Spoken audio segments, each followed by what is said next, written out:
नमस्ते दर्शकों, स्वागत है आप सभी का भूमि के नाम चैनल में। तो आज का हमारा वीडियो है गोत्र से संबंधित। हम जानेंगे क्या होता है गोत्र।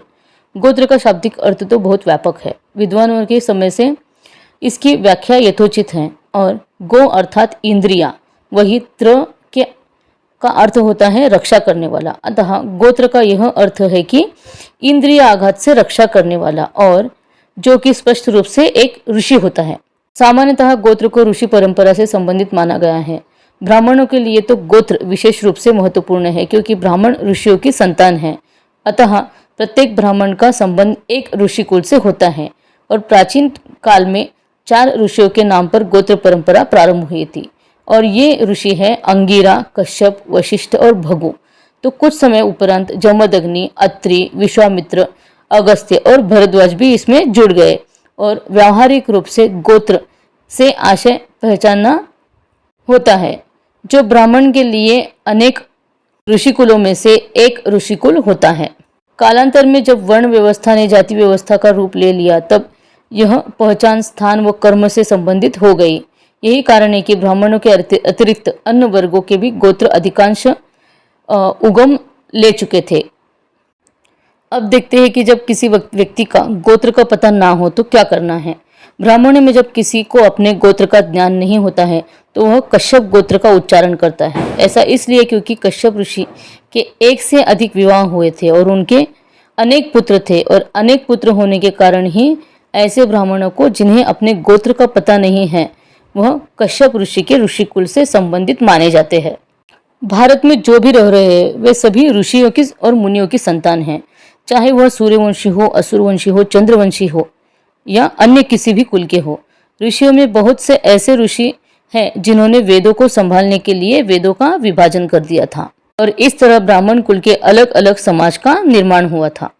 गोत्र का अर्थ है कि व्यक्ति किस ऋषि कुल का है। और जैसे कि अगर किसी ने कहा कि उसका गोत्र है भरद्वाज, तो उस कुल के ऋषि भरद्वाज हुए थे, अर्थात भरद्वाज के कुल के संबंध में वह व्यक्ति है।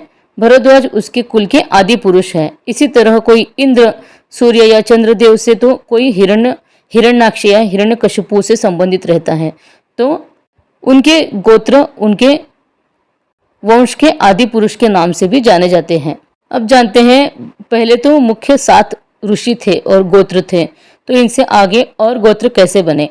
ऋषियों के पश्चात उनकी संतानों के विद्वान ऋषियों के नामों से भी अन्य गोत्रों का नामकरण प्रचलित हुआ।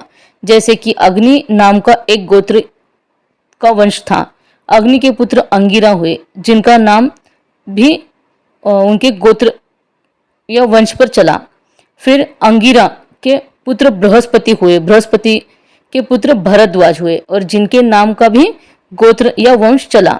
और गोत्रों से व्यक्ति और वंश की पहचान होती है, वंश से इतिहास की पहचान होती है। अब जानते हैं क्या होता है प्रवर।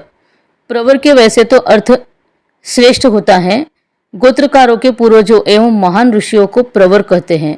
जैसे भरद्वाज ऋषि के वंश में अपने कर्मों द्वारा कोई व्यक्ति ऋषि होकर महान हो गया है, जो उसके नाम के से आगे वंश चलाता है, और यह मिलके पत्थर जैसे है।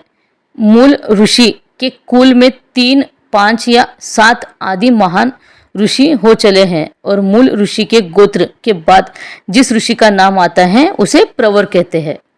अब जानते हैं कि एक गोत्र में क्यों नहीं करना चाहिए विवाह। हिंदू धर्म में गोत्र का विशेष महत्व है। रीति रिवाज से लेकर पूजा पाठ या विवाह के समय गोत्र के बारे में जानकारी मांगी जाती है।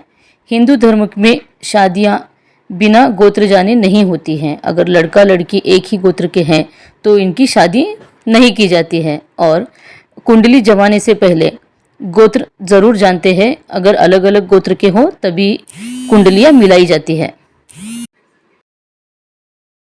तो आइए जानते हैं कि एक गोत्र में क्यों शादियां नहीं होती हैं। ज्योतिष के अनुसार गोत्र सप्तऋषि के वंशज के रूप में है। सप्तऋषि गौतम, कश्यप, वशिष्ठ, भारद्वाज, अत्रि, अंगिरस और भृगु है, और वैदिक काल से गोत्रों को मानना शुरू किया गया है। दरअसल यह रक्त संबंधियों के बीच विवाह से बचने के लिए स्थापित किए हैं। साथ ही सख्त नियम भी बनाए गए थे कि एक गोत्र के लड़के और लड़की की शादी नहीं हो सकती। ज्योतिष के अनुसार गोत्र का मतलब है हम एक ही पूर्वज के परिवार हैं और इस वजह से एक ही गोत्र के लड़के और लड़की भाई बहन होते हैं। और अगर एक ही गोत्र में लड़के और लड़की की शादी कर दे तो संतान प्राप्ति में बाधा आती है और बच्चे के में आनुवंशिक विकृति उत्पन्न होती है, अर्थात संतान में मानसिक और शारीरिक विकृति हो सकती है। ज़्यादातर हिंदू धर्मों में 5 या कम से कम 3 गोत्र छोड़कर ही विवाह कराया जाता है। 3 गोत्र में पहला गोत्र है स्वयं का गोत्र, जिसे माता या पिता का गोत्र कहते हैं। दूसरा गोत्र होता है माता का गोत्र, यानी माता के मायके का गोत्र। और तीसरा होता है दादी का गोत्र, यानी कि दादी के मायके का गोत्र। ज्योतिष में बताया गया है कि 3 गोत्र छोड़कर शादी करने वालों को कोई दाम्पत्य जीवन में कोई भी समस्या नहीं आती है। और वैज्ञानिकों की माने तो आनुवंशिक बेमेल और संकर डीएनए की वजह से एक ही गोत्र यानी रक्त संबंधियों के बीच विवाह करने से संतान में कई तरह की समस्याएं आती हैं। अर्थात एक ही कुल या गोत्र में विवाह करने पर उस कुल के दोष, बीमारी, अवगुण आगे आने वाली पीढ़ियों में ट्रांसफर हो जाते हैं और इससे बचने के लिए 3 गोत्र छोड़कर ही विवाह करना उचित होता है।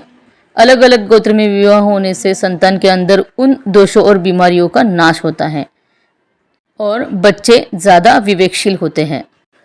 तो ये था आज का हमारा वीडियो गोत्र के बारे में। क्या होता है गोत्र और क्यों, कैसे उत्पन्न हुआ गोत्र, क्यों एक गोत्र में विवाह नहीं करना चाहिए, एक गोत्र में अगर विवाह किया तो अगली पीढ़ी को क्या क्या किन किन समस्याओं का सामना करना पड़ सकता है।